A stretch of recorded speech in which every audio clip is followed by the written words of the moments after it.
মানুহৰ কেনে দৃষ্টি থকা উচিত, দূৰদৰ্শিতা। মানুহ কিহক লৈ চিন্তাশীল হ'ব লাগে, ভৱিষ্যতক লৈ। মানুহ কাৰ ওপৰত নিৰ্ভৰশীল, ওপৰৱালা ঈশ্বৰ ভগৱানৰ ওপৰত।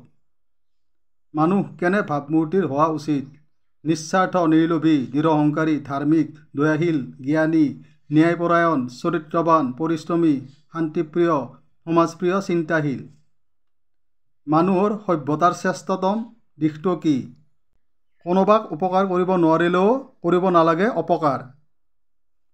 জীৱন সংগ্ৰাম মানুহৰ বাবে কিয় অপৰিহাৰ্য? মগজু, জ্ঞান, বিবেকৰ গৰাকী হোৱা হেতুকে। বিশেষভাৱে মানুহ এজনৰ লক্ষ্য কি হোৱা উচিত? স্বনিৰ্ভৰশীলতা, স্বাৱলম্বিতা।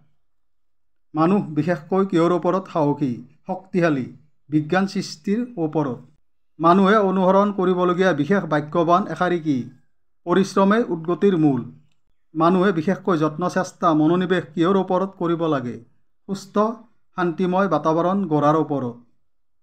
মানুহ বিশেষকৈ আত্মবিশ্বাসী কাৰ ওপৰত হ'ব লাগে? পতি পত্নী, পৰিয়ালবৰ্গৰ। মানুহৰ বিশেষ দায়িত্ব জীৱনত কি? নিজৰ মনটোক সঠিক পথেৰে বুলাই নিয়াৰ বাবে সৰ্বতোপ্ৰকাৰে সজাগ সচেতন হ'ব লাগে। মানুহে নিজৰ জীৱন উচৰ্গা কৰিব ভয়-মোহ কৰিব নালাগে কিয়?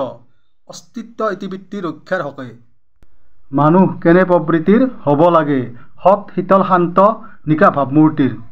মানুহে জীৱনৰ প্ৰতি কেনে অনুভৱ কৰিব লাগে? দুদিনৰ আলহী যেন আমি। মানুহৰ মুখ্য ভূমিকা জীৱনত কি? পৰিচালনা।